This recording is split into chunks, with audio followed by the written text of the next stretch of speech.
So how much retention do you think somebody could get from a video like this? Put it in front of the wrong audience, right? Nothing.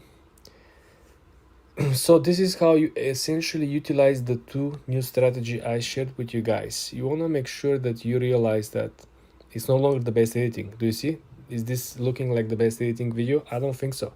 All we gotta see is that point number one, what are you doing matters so much.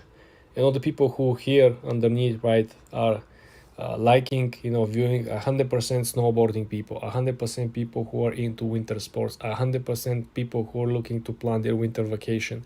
So this is how targeted you can go simply by creating the right content and putting it in front of the right people. It's very simple if you just use a common sense, guys. Stop looking left and right. Try to find some hacks to grow, on Instagram. It's all common sense, and after you figure it out with the common sense, it's a lot of hard work. For more tips and tricks like this, guys, subscribe and follow for more.